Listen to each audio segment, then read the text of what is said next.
Hello students, चलिए शुरू करते हैं आज का सेशन। क्या क्या कराया था भाई? तो लास्ट सेशन में आप लोगों को क्वेश्चन नंबर 19 तक डिस्कस कर लिए थे हमने, ठीक है। चल क्या रहा है और कौन बच्चे इस सेशन को ज्वाइन कर सकते हैं? तो जो बच्चे नीट के लिए, जेई मेंस के लिए प्रिपरेशन कर रहे हैं या फिर ट्वेल्थ में अच्छे मार्क्स लाना चाहते हैं, क्योंकि ट्वेल्थ बोर्ड का पेपर अब बहुत ही बढ़िया बनने लगा है, मतलब एक अच्छा लेवल का पेपर बनता है। तो इसलिए कंपटीशन के भी क्वेश्चन करने ज़रूरी हो गए हैं। ट्वेल्थ में भी ये चीज़ें बहुत कॉमन सी हो गई हैं। तो ठीक है, शुरू करते हैं। क्वेश्चन नंबर 20, ट्वेल्थ का फिलहाल चैप्टर कौन सा चल रहा है हमारा? तो ट्वेल्थ का चैप्टर 4 चल रहा है, मूविंग चार्जेस एंड मैग्नेटिज्म, और इसी के हम बेस्ट 100 क्वेश्चन लगाते हैं। और जो बच्चे अच्छे से प्रिपरेशन करना चाहते हैं वो हमारे साथ जुड़ें। जब मैं सॉल्व करा रहा हूँ तब कॉपी पेन लेकर बैठिए। मैंने क्वेश्चन लिखा, उधर आपने सॉल्व करना शुरू किया, वीडियो पॉज कर लीजिए और फिर मेरे से पहले सॉल्व कीजिए, फिर वीडियो में उसका सॉल्यूशन देखिए या फिर आंसर देखिए डायरेक्टली, ठीक है। उससे आपको चीज़ें समझ में आ जाएंगी। चलो करते हैं शुरू। क्वेश्चन नंबर 20 में कहा है find magnitude of magnetic field eight point P. दो फिगर हैं ए और बी, तो समझ लीजिए दो क्वेश्चन है। तो इसमें ए पर ए की वजह से ये एक मैग्नेटिक फील्ड निकाला, ये एक वायर है, इसमें देखो करंट आई जा रहा है, ठीक है। तो इस करंट आई इस करंट आई की वजह से किसी भी वायर में जब करंट चलता है तो उसके चारों तरफ एक मैग्नेटिक फील्ड क्रिएट हो जाता है। तो इस वायर में करंट चल रहा है तो उसकी वजह से इसके चारों तरफ एक मैग्नेटिक फील्ड है, ठीक है। उसकी डायरेक्शन और उसकी वैल्यू कैसे कैलकुलेट की जाती है? तो वो बायो सेवर्ट लॉ से कैलकुलेट की जाती है। उसके लिए कुछ फॉर्मूले हैं, मैं पहले वो फॉर्मूला बताना चाहूँगा। मान लीजिए हमारे पास एक वायर है, मैं चलो इसी से दिखा देता हूँ, इसी फिगर में ये वायर है यहाँ से लेके यहाँ तक, ठीक है।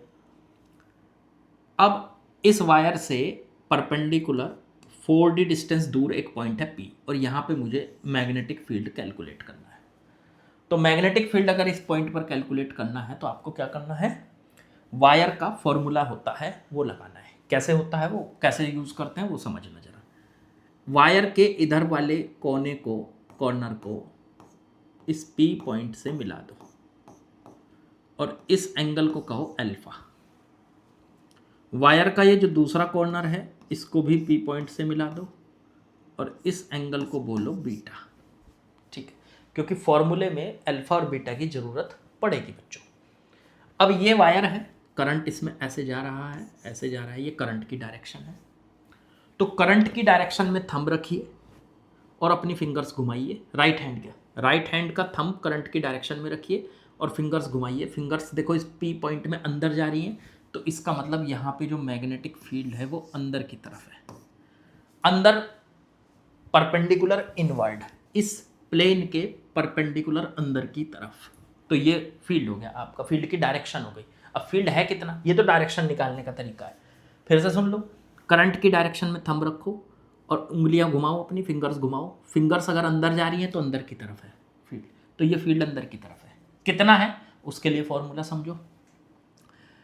किसी भी वायर की वजह से जो फील्ड का फॉर्मूला होता है वो होता है म्यू नॉट अपॉन में 4 पाई करंट आई अपॉन में जितनी दूर ये डिस्टेंस है, मान लीजिए जितनी दूर ये पॉइंट है वायर से कितनी दूर है, मान लो d डिस्टेंस पे है, लेकिन यहाँ तो d नहीं है, यहाँ तो ये 4D पे है यहाँ से, लेकिन मैं फॉर्मूले की बात कर रहा हूँ। तो d डिस्टेंस और इनटू में sine alpha plus sign beta, ये फॉर्मूला आपको लगाना होगा, ये फॉर्मूला आपको लगाना होगा। आई थिंक आपने पढ़ा होगा इस फॉर्मूले के बारे में, शायद एनसीईआरटी में तो अब पता नहीं सिलेबस में है या नहीं, पर नीट वाले सिलेबस में शायद है।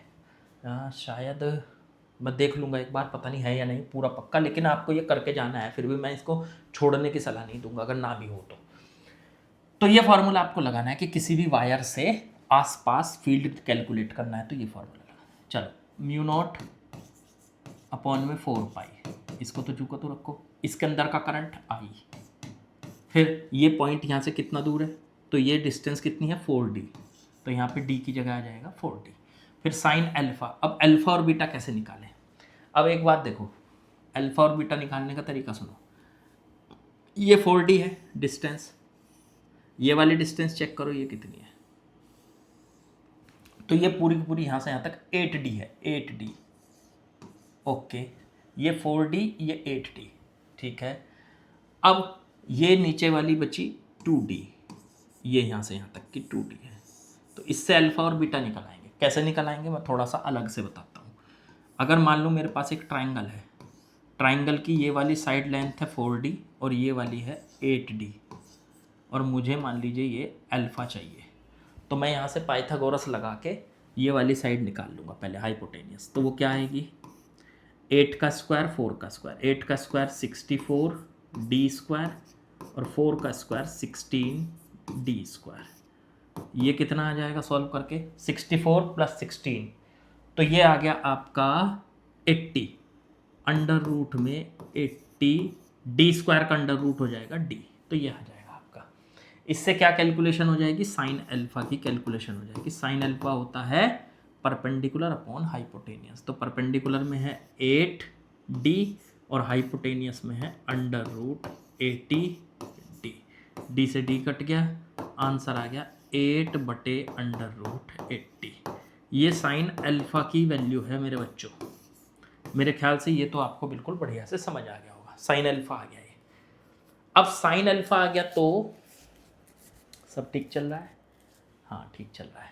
ये बार बार मुझे इधर देखना होता है, तो समझो मैं आपकी वीडियो देख रहा हूँ कि वो सही चल रही है कि नहीं, ठीक है ना। आप सोचोगे पता नहीं सर इधर क्या देखते हैं। तो चलो साइन अल्फा आ गया। अब ऐसे ही इस ट्राइंगल से, ये नीचे वाला ट्राइंगल है देखो, ये वाला, ये इस ट्राइंगल से कैलकुलेट कर लो आप बीटा। अब ये लेंथ 4D, ये 2D, तो हाइपोटेनियस वाली लेंथ कितनी हो जाएगी, 4D का स्क्वायर 16D स्क्वायर और 2D का स्क्वायर 4D स्क्वायर, तो ये आ जाएगा अंडर रूट में 20D, ये आ जाएगा। तो इसे सॉल्व करोगे, तो भाई साहब आपका आएगा साइन बीटा। अब साइन बीटा क्या होता है, परपेंडिकुलर अपॉन हाइपोटेनियस, तो 2D अपॉन में हाइपोटेनियस में आ जाएगा अंडर रूट 20D, D से D कट गया, 2/√20। चेक करो अल्फा, साइन अल्फा आ गया, साइन बीटा आ गया, दोनों की वैल्यू उठाओ और यहाँ रखो। तो साइन अल्फा की वैल्यू तो हो गई थी 8 अपॉन में √80 और प्लस साइन बीटा की वैल्यू 2 अपॉन में √20। लो जी, ये आ गया आपका आंसर। इसे थोड़ा सा सॉल्व किया जा सकता है, वो बात अलग है कि इसे हम अभी सॉल्व कर सकते हैं, मतलब तो और थोड़ा सा इसको सॉल्व किया जा सकता है। क्या, इनका एलसीएम ले लो, तो √80 और √20 का एलसीएम आ जाएगा √80, तो यहाँ पे ले लिया मैंने एलसीएम, √80 आ गया। √80 से डिवाइड करेंगे तो ये 8 बचेगा, √20 से 80 को डिवाइड करेंगे तो ये अंडर रूट में 4 बचेगा, है ना। हाँ भाई, √80 को अगर हम √20 से डिवाइड करें तो कितना आएगा, √80 को आप ऐसे लिख सकते हो, अंडर रूट में 4 अलग और 20 अलग, ऐसे लिख सकते हो, और अपॉन में अंडर रूट में 20, तो ये अंडर रूट 20 कट जाएगा तो अंडर रूट में 4 बचेगा, 4 का अंडर रूट आ गया 2, तो 2 बचा। अब देखो एलसीएम में कैसे करते हैं, पहले √20 से √80 को डिवाइड किया, 2 आया, और फिर 2 की मल्टीप्लाई ऊपर वाले 2 से करी तो 4 आया, तो आंसर बन गया ऊपर 12/√80। ये आपका आंसर हो गया। बस यहाँ पे इसको पूरे को हटा के आंसर में हम लिखेंगे 1/4 × 4 हो गया 16, तो μ0I/16 πD और इंटू में 12 अपॉन में √80। कुछ कट रहा है, हाँ 4 से काट लो, 4 से ये 3, तो ऊपर आ गया 3 μ0I और अपॉन में 4/√80। ये है हमारा बच्चों आंसर। तो मेरे ख्याल से आपको बिल्कुल आसानी से समझ में आ गया होगा, सिंपल सी कैलकुलेशन है, बाकी इसके अलावा ज़्यादा कुछ नहीं है, एक सिंपल सी कैलकुलेशन है, ठीक है। अब हम करने वाले हैं इसका सेकंड पार्ट बी। ये एक एक क्वेश्चन में मैंने 2-2 पार्ट लिखे हुए हैं ताकि क्वेश्चन आपको लगे कि 100 किए हमने, लेकिन वो 100 नहीं, वो 200 हो। सर बेवकूफ़ बना रहे हो, हैं 100 क्वेश्चन बता के 200 क्वेश्चन करा रहे हो। चलो चलो चलो, नोट करो फटाफट, नोट करो इसको। हो गया भाई, पॉज करके नोट कर लो। चलो हटा रहा हूँ मैं, ये लो जी। अब हमने, और कोई कॉन्सेप्ट समझ में ना आया करे तो कमेंट कर दिया करो, बता दिया करो। अच्छा देखो, यहाँ पे भी क्वेश्चन ये है कि एक ट्राइंगल है, ठीक है, उस ट्राइंगल का सेंटर है पी, ये दे रखा है यहाँ पे, P is the centre of equilateral triangle. और ये एक वायर है, ट्राइंगल की शेप में वायर, मतलब वायर को ट्राइंगल की शेप में बनाया हुआ है, ठीक है। तो यहाँ से क्या हुआ कि इसमें करंट भेजा, ऐसे गया ऐसे गया ऐसे गया, करंट भेजा। तो करंट भेजा तो पी पॉइंट पे इस का मैग्नेटिक फील्ड बताना है टोटल। तो अब आप इस ट्राइंगल की वजह से अगर निकालोगे तो सोचो, इस ट्राइंगल में 3 वायर समझ सकते हो आप, स्ट्रेट वायर। एक वायर ये है, पहले इसकी वजह से निकालना पड़ेगा यहाँ का मैग्नेटिक फील्ड, फिर एक वायर ये है, फिर इसकी वजह से, फिर एक वायर ये है। तो मतलब आपको इस सवाल को 3 पार्ट्स में करना है। पहले मैं क्या करने जा रहा हूँ, पहले मैं इसको सॉल्व करने जा रहा हूँ इस वायर की वजह से। चलो, इस वायर की वजह से यहाँ पे कितना फील्ड होगा पी पॉइंट पे। चलो तो कैसे करते हैं वायर से, पहले तो वायर पे परपेंडिकुलर डाल दो ऐसे, ये लेंथ हमें चाहिए। चलो निकाल लेंगे ये भी।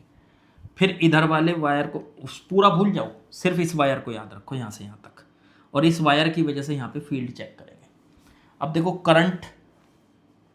करंट इधर जा रहा है, तो करंट की डायरेक्शन में थंब रखा और फिंगर्स घुमाई तो ये बाहर आ रही है, मतलब इसमें से फील्ड बाहर आ रहा है।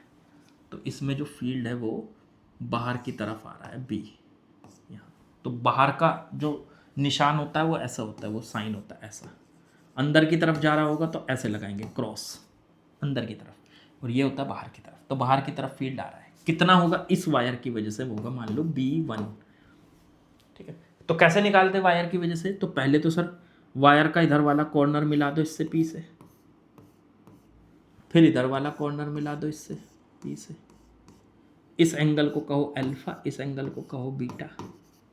चलो ठीक है, अब ये अल्फा बीटा पता चलेंगे, और ये डिस्टेंस चाहिए वायर के लिए।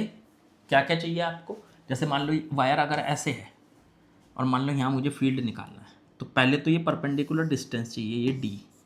फिर इधर वाले कोने में मिला दो अल्फ़ा, इधर वाले कोने को मिला दो बीटा। तो फॉर्मूले में ये डी, अल्फ़ा और बीटा आते हैं। फॉर्मूला क्या होता है, करंट, मान लो इसमें करंट चल रहा है, ठीक है, तो ये यहाँ पे जो फील्ड होगा बी, उसके लिए फॉर्मूला था म्यू नॉट अपॉन में 4 पाई आई अपॉन में डी, इसमें चलने वाला करंट, और डी क्या है, उस पॉइंट से परपेंडिकुलर डिस्टेंस वायर की। तो आई अपॉन डी इंटू में sine alpha plus sign beta, ये। तो ये आपको करना है। चलो यहाँ से इसको हटाता हूँ, अब करते हैं अल्फा और बीटा की शुरुआत।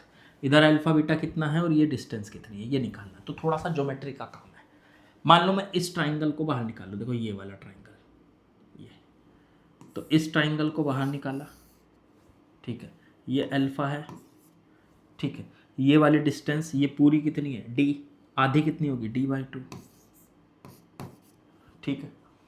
ये वाली लेंथ, ये हो गई डी, ये चाहिए हमको, डी नहीं और कुछ लो इसको, एल ले लो, एल या एक्स ले लो, चलो ये चाहिए हमको परपेंडिकुलर डिस्टेंस। कैसे निकालें इसको, तो सर एक तो पहले तो अल्फा बीटा डिसाइड करो ये क्या होते हैं। तो देखो ये इक्विलेटरल ट्राइंगल है, इक्विलेटरल ट्राइंगल में ये जो एंगल बनता है, किसी भी इक्विलेटरल ट्राइंगल में सेंटर से ये जो एंगल बनता है, ये एंगल बनता है पूरा 120 डिग्री का। तो हमने तो आधा लेना है, आधा, तो इधर वाला ये 60 डिग्री का हो गया, इधर वाला भी 60 डिग्री का हो गया। ये थोड़ा सा ज्योमेट्री का कंसेप्ट है। तो ये अल्फा आ गया यहाँ पे 60 डिग्री। अब मैं क्या लगा सकता हूँ यहाँ से एक्स निकालने के लिए, ये परपेंडिकुलर, ये हाइपोटेनियस। तो यहाँ से tan 60 का फॉर्मूला लगा देता हूँ। tan 60 क्या होता है, परपेंडिकुलर अपॉन बेस, तो D/2 बटे में x। तो tan 60 को क्या लिख सकते हो, tan 60 की वैल्यू कितनी होती है, √3 इक्वल्स टू D/2 x आ गया। ये x को यहाँ ले जाओ तो x बराबर आ गया D/2 √3। लो जी, ये आपके पास आ गया x की वैल्यू D/2 2√3 आ गई। ठीक है, अब यहां से d/2√3 आ गई x की वैल्यू, ये मुझे चाहिए, ये x है यहाँ से यहाँ तक, ये फॉर्मूले में रखनी पड़ेगी। चलो ठीक है, x आ गया, हटा रहा हूँ फिर इसको मैं, क्योंकि इतनी जगह नहीं है, मैं यहीं पे करा रहा हूँ, तो इसको हटाना पड़ेगा मुझे, लिख लो। चलो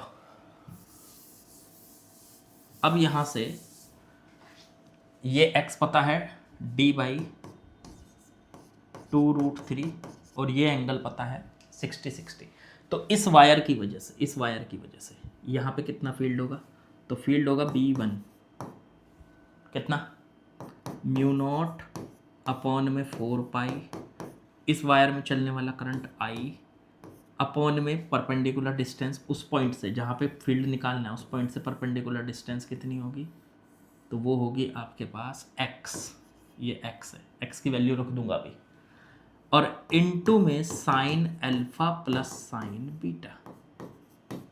अब यहाँ से μ0 अपॉन में 4 पाई I बटे x की वैल्यू कितनी, d/2√3 और इनटू में साइन 60 प्लस साइन 60, ये आ गया आपके पास भाई, ये ऊपर चला जाएगा, μ0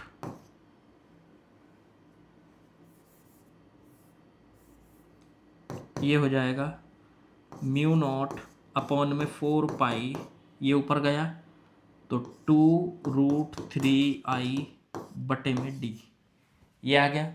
साइन 60 की वैल्यू √3/2 तो 2 बार आ जाएगा, √3/2 प्लस √3/2 तो √3 हो जाएगा, बस आगे लिखने की जरूरत नहीं। अरे भाई √3/2 साइन 60 की वैल्यू ये रहा साइन 60, और प्लस ये भी साइन 60 है तो √3/2 तो दोनों को ऐड करके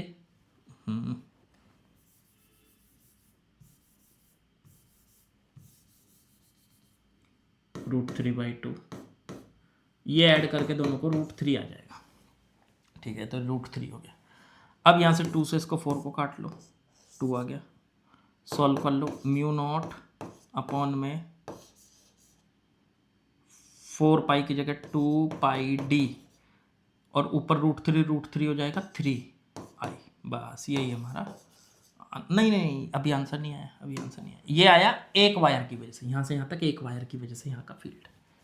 तो कितना आया, ये अलग से लिख लो इसको, B1 की वैल्यू आ गई 3μ0i अपॉन 2 पाई d, देख लो 2 पाई d ऊपर √3 3 हो गया, तो 3μ0i अपॉन 2 पाई d, लो ये एक वायर की वजह से आ गया। अब भाई साहब ऐसे सोचो, इस वायर की वजह से थंब को रखो वायर के करंट की डायरेक्शन में और फिंगर्स आ रही है बाहर, तो फील्ड बाहर आ रहा है B1। ऐसे ही सेम दूसरी वायर, उसमें भी देखो करंट की डायरेक्शन में थंब, फिंगर्स घुमाओ, फील्ड आ रहा है बाहर।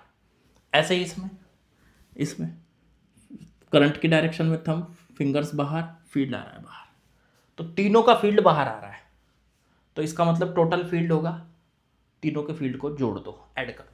तो मान लो इसकी वजह से फील्ड है B1, तो ऐसे इसकी वजह से निकालना पड़ेगा B2, फिर इसकी वजह से निकालना पड़ेगा ऐसे ही B3, तो एक ही पॉइंट पर 3 फील्ड हो गए, 3 वायर की वजह से। इस वायर की वजह से बाहर की तरफ B1, इस वायर की वजह से बाहर की तरफ B2 और इस वायर की वजह से बाहर की तरफ B3।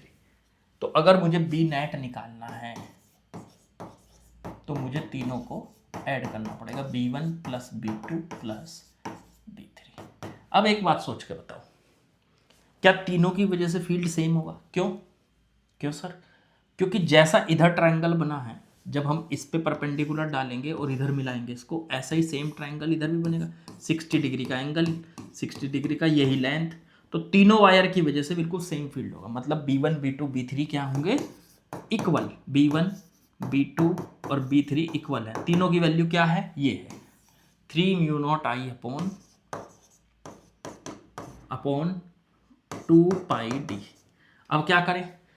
तीनों को जोड़ दो, तो B1 की जगह भी यही रख दो, B2 की जगह भी यही रख दो, B3 की जगह भी, तो 3μ0 आई upon 2 pi D plus 3 mu naught I upon 2 pi D plus 3 mu naught I upon 2 pi D. तीनों को जोड़ेंगे, नीचे तो देखो सेम है डिनोमिनेटर, तो ऊपर हो जाएगा 3 + 3 6 + 3 9, तो 9 mu naught I upon 2 pi D.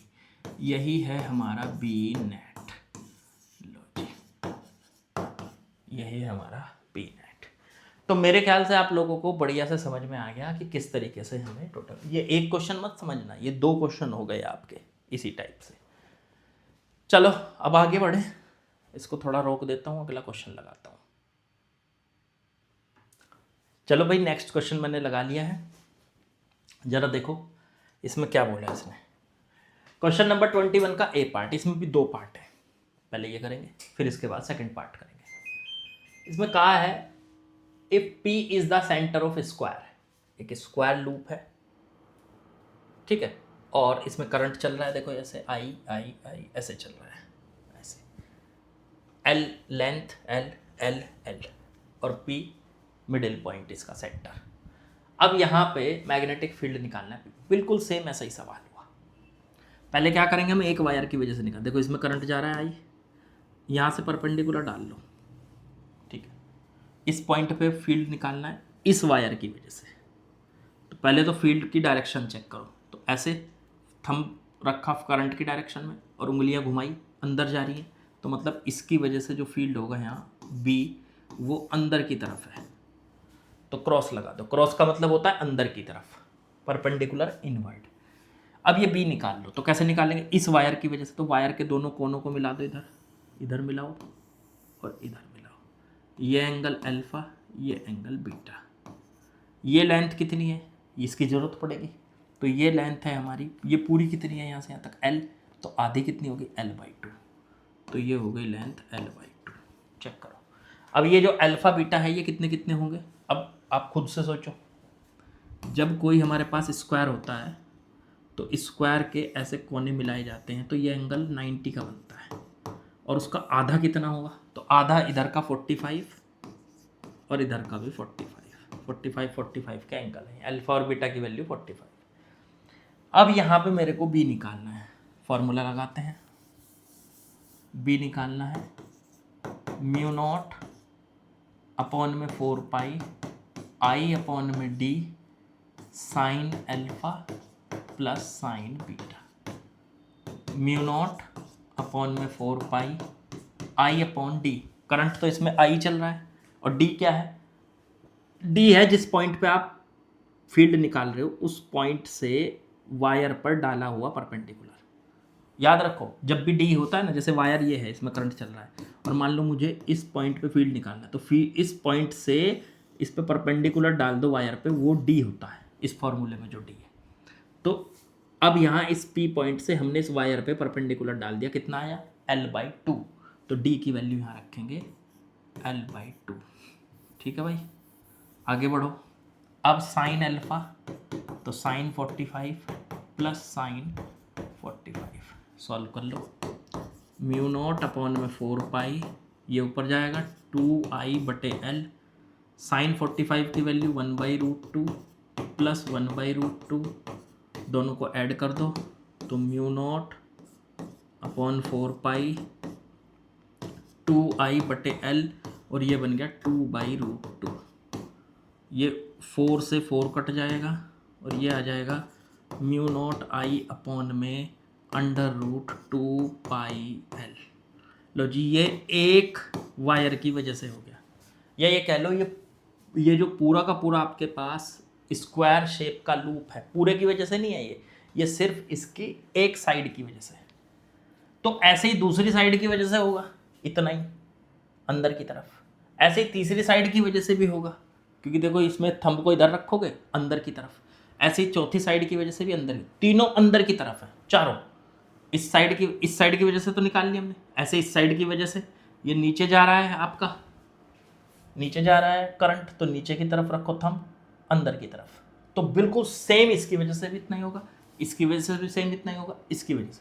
तो यहाँ पे जो टोटल होगा वो चारों की वजह से होगा। तो अगर बी नेट निकाला जाए तो वो 4b हो जाएगा, एक की वजह से b तो 4 की वजह से हो जाएगा 4b, क्योंकि चारों एक ही डायरेक्शन में ऐड हो रहे हैं। तो जब b को 4 बार ऐड करोगे, देखो b को अगर b नेट निकालोगे तो b को 4 बार ऐड करोगे, पहले इसकी वजह से b कहाँ अंदर की तरफ, इसकी वजह से भी b और कहाँ अंदर की तरफ, तो दोनों को ऐड कर लो। अब इसकी वजह से भी b अंदर की तरफ, तो इसे भी ऐड करो, और इसकी वजह से भी b अंदर की तरफ, तो इसे भी ऐड करो। टोटल हो गया 4b। लो जी ये हो गया, तो 4b b नेट की वैल्यू आ गई। अब b तो ये आ ही गया था हमारे पास, b नेट निकाल दो यहाँ साइड में, तो b नेट आ जाएगा आपका, इसका 4 टाइम्स कर दो, तो 4 mu naught I upon under root 2 pi L. यही हमारा बच्चों आंसर है। बिल्कुल इजी, बिल्कुल आसान। तो तरीका समझो और उस तरीके के हिसाब से ही आपको आंसर करना है। ठीक है बच्चों, चलो भाई अगला सवाल लगाता हूँ। ओह सॉरी, चलिए नेक्स्ट क्वेश्चन पे आते हैं। 21 क्वेश्चन का बी पार्ट देखते हैं। इसमें भाई क्या दिया है, देखो इसमें रेक्टेंगल दिया, इस बार ट्राइंग वो नहीं दिया। पिछले वाले में क्या था आपका, स्क्वायर।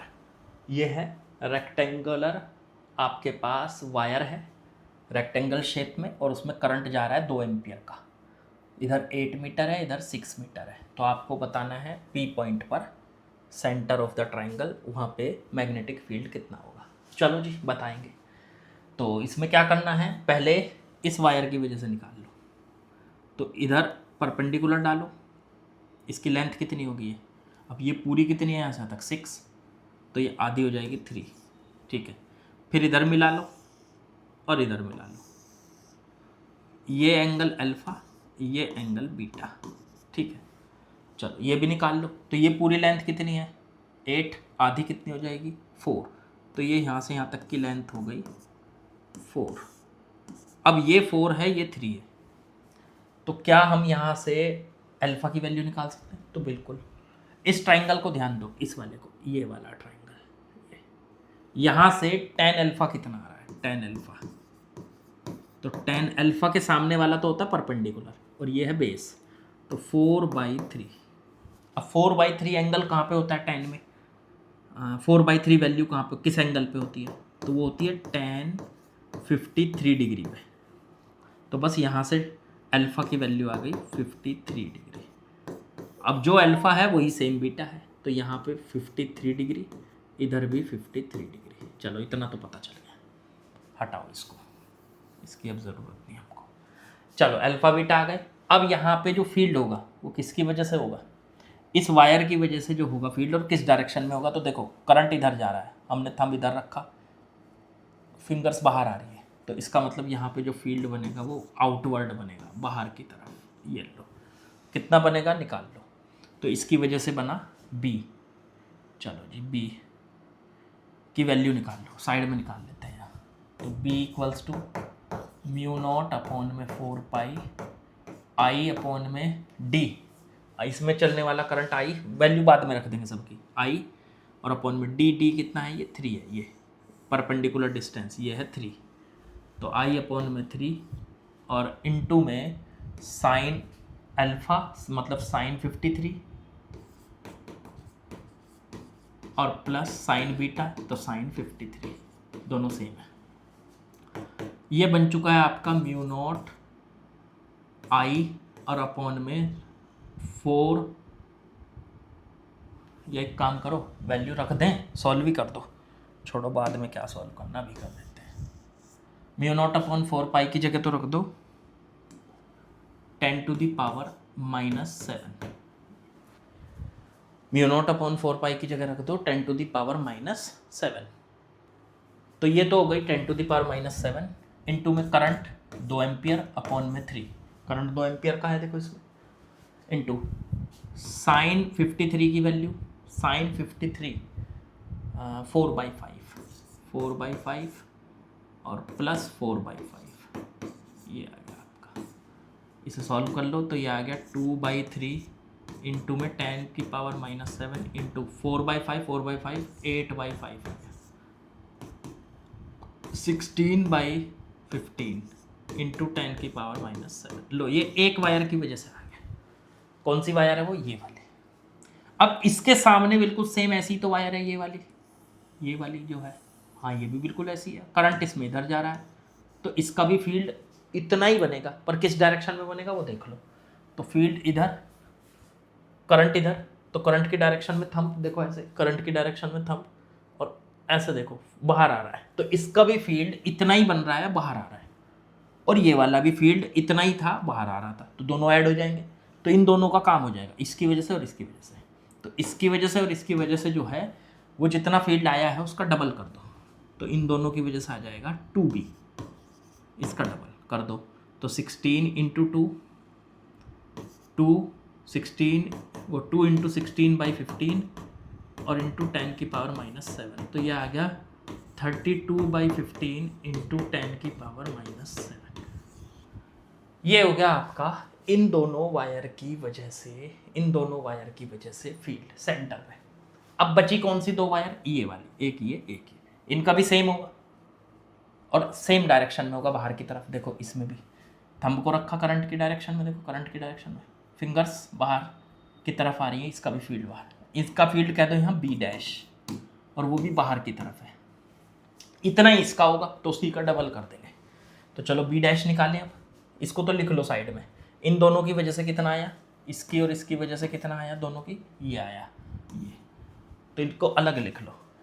लिख लिया मैंने यहाँ 32/15 इंटू 10 की पावर -7 टेस्ला, इन दोनों की वजह से आ गया ये। चलो जी, अब मैं इसको हटा दूँ, देख लो, नोट कर लो, हटा दूँ। लो जी, अब आते हैं ज़रा इसकी वजह से, तो इसके लिए ये भी हटाना पड़ेगा, थोड़ा सा हटा रहा हूँ।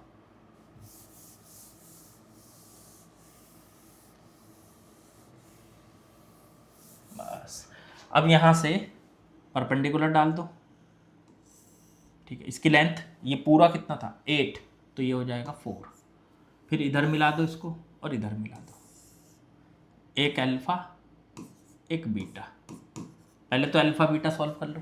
ये पूरा कितना है 6, तो आधा कितना होगा 3, तो यहाँ से ये बीटा की वैल्यू निकाल सकते हो tan बीटा से, tan beta perpendicular upon base, तो 3/4। अब 3/4 है, इसको लिख सकते हो tan 37, तो बीटा की वैल्यू 37 आ गई, 37 डिग्री ये है। तो ये भी 37 और भाई साहब ये भी 37। चलो, ये परपेंडिकुलर डिस्टेंस है 4, तो इसका भी निकाल लो B',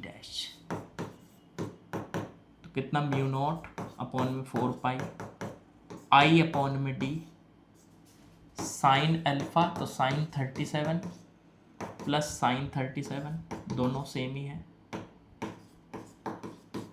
और μ0 अपॉन 4π की जगह 10 की पावर -7, करंट 2 एम्पियर, d यहाँ से परपेंडिकुलर डिस्टेंस 4 और साइन 37 की वैल्यू 3/5 प्लस 3/5। ये बच्चों इससे काटा 2 आया, 10 की पावर -7 इंटू में 1/2 और इंटू में 3 6 हो जाएगा, 3 + 3 और अपॉन में 5, 2 से इसको काटो 3, तो ये आ जाएगा 3/5 10 की पावर -7 टेस्ला। ये एक वायर की वजह से, इस वायर की वजह से है। अब ऐसी ऐसी दो वायर है, एक ये रही एक ये रही, तो डबल कर दो, इंटू में 2 इंटू में 2, तो ये आ जाएगा 6/5 इंटू 10 की पावर -7 टेस्ला। ये सारे के सारे फील्ड जितने भी हैं वो सब बाहर की तरफ है, ये भी बाहर की तरफ था इन दोनों वायर की वजह से, और ये भी बाहर की तरफ है इन दोनों वायर की वजह से, इन दोनों, तो सबको जोड़ दो, ऐड कर लो, टोटल फील्ड तो इन दोनों वायर का, इसका और इसका, तो ये है 32/15 10 की पावर -7, और इसका और इसका वो भी ऐड कर दो 6/5 10 की पावर -7। एक काम कर सकते हो आप इसमें, क्या काम कर सकते हो भाई, यहाँ ऐड कर देता हूँ मैं इसको, एलसीएम ले लो 15, 10 की पावर -7 ले लो बाहर, 15 से काटा 32, 5 से 3 × 6 18, 3 इंटू 6 18 हो गया। चलो जी 18 प्लस 32 50 अपॉन में 50 इंटू 10 की पावर -7। चेक करो ठीक है कि नहीं। 5 से काट लो 10, 5 से काटो 3, तो आंसर आ चुका है 10/3 को लिख सकते हो 3.33 10 की पावर -7 टेस्ला। ये हमारा बच्चों आंसर हो गया। तो मेरे ख्याल से आप लोगों को बढ़िया से समझ में आ गया। आज हमने समझो ये कर लिए 4 क्वेश्चंस, ठीक है। हाँ ये 4 क्वेश्चन हो गए हमारे, 4 पार्ट हो गए। चलो आगे बढ़ते हैं भाई।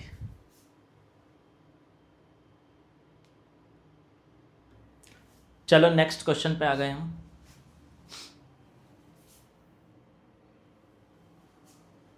करते हैं सवाल को शुरू। क्या दिया है भाई इसमें, it magnetic field at P is 0 if है, ये इट नहीं है। If magnetic field at P is 0 then find x। अच्छा P पॉइंट पर मैग्नेटिक फील्ड 0। अच्छा देखो यहाँ कौन कौन दिखाई दे रहा है आपको।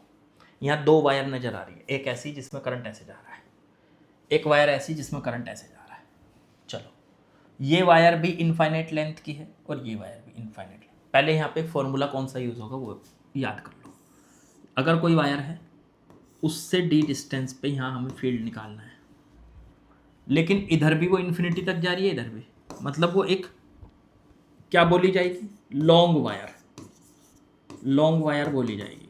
तो लॉन्ग वायर है, इसके कॉर्नर नहीं है, तो यहाँ पे जो फील्ड होगा उसका फॉर्मूला क्या होगा, b। तो उसका फॉर्मूला होता है μ0I/2πd। ये फॉर्मूला आपको रटा हुआ होना चाहिए, μ0I/2πd बच्चों, ठीक है। चलो ये फॉर्मूला मैं यूज करके यहाँ P पॉइंट पे फील्ड निकालूंगा। पहले ये वायर है, करंट इधर जा रहा है, करंट की डायरेक्शन में थंब और फिंगर्स घुमाओ, फिंगर्स जा रही हैं P के अंदर, अंदर की तरफ। मतलब इस वायर की वजह से यहाँ जो मैग्नेटिक फील्ड है B1 वो अंदर की तरफ है, क्रॉस लगा दो। अब इस पे चेक करो, इस वाली वायर से करंट की डायरेक्शन में अपना थंब, फिंगर्स घुमाओ, बाहर की तरफ आ रहा है फील्ड, तो बाहर की तरफ है, इस वाली वायर की वजह से बाहर की तरफ है B2 और वो है बाहर की तरफ। चलो ठीक है, अब यहां से B1 और B2 की वैल्यू निकाल लो। अब पहले B1 की वैल्यू निकालो, तो इधर निकाल लेते हैं B1 की वैल्यू। इस वायर की वजह से फॉर्मूला है μ0I में 2π और यहां से यहां तक की लेंथ, ये कितनी है x, ठीक है। ये तो आ गया B1, इस वायर की वजह से P पॉइंट पर मैग्नेटिक फील्ड और डायरेक्शन अंदर की तरफ, ठीक है। अब B2, तो इस वायर की वजह से, इस वायर की वजह से बाहर की तरफ है, बाहर की तरफ है तो B2 निकाल लो, वही है μ0I में 2πd। d क्या है, इस पॉइंट की इस लाइन से परपेंडिकुलर डिस्टेंस ये। अब ये पूरी कितनी है 20, इसमें से x चला गया तो ये कितनी बची 20 माइनस एक्स। तो आंसर में आएगा यहाँ वो, उसमें आएगा d की जगह 20 माइनस एक्स, ये आ गया आपका। ये B2 है, ये B1 है।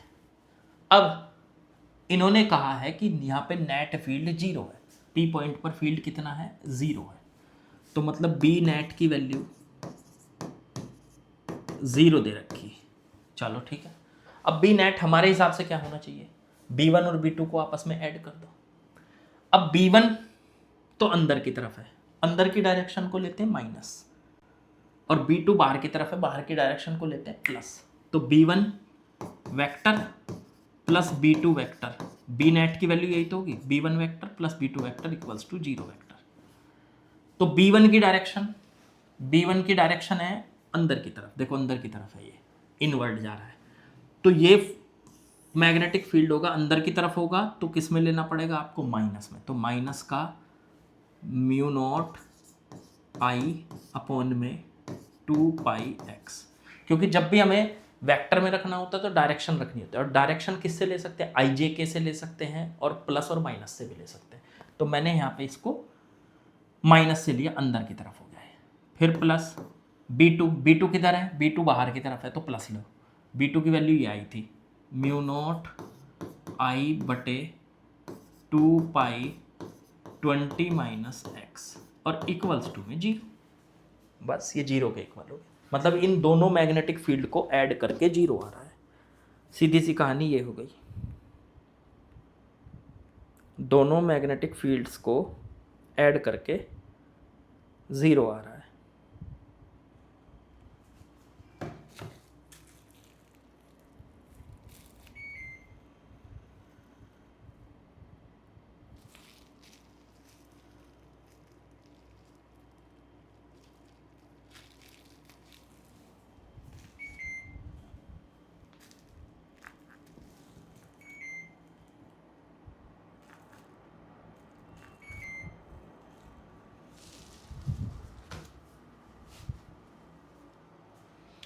ठीक है जी, वो मैं एसी को ठीक कर रहा था, वो थोड़ा सा कूलिंग कम सी हो रही थी। एसी लगवाया तब से जाके मैं आपके लिए वीडियो बना पा रहा हूँ।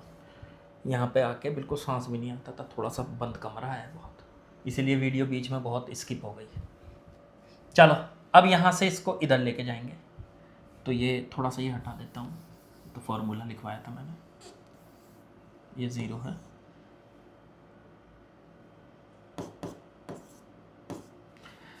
तो ये इस टर्म को इधर ले जाओ, तो ये आ जाएगा इधर mu naught I upon 2 pi into 20 minus x equals to उधर mu naught I upon 2 pi x.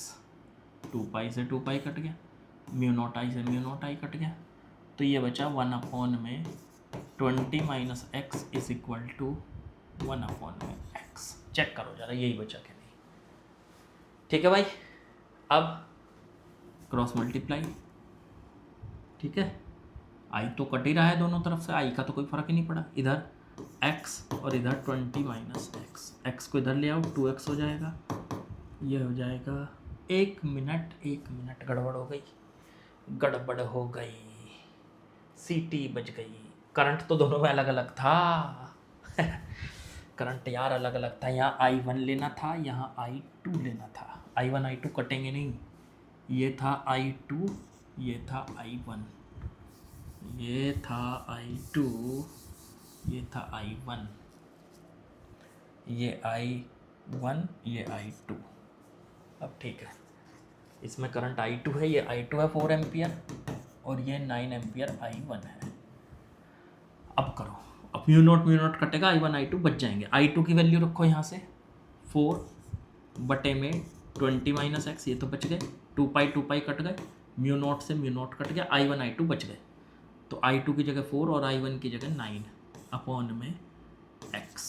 अब कर दो cross multiply, 4x equals to 180 minus में 9x, इसे इधर ले आओ, 9 + 4 हो गया 13x इज इक्वल टू 180, तो x is equal to 180 by 13 centimetre.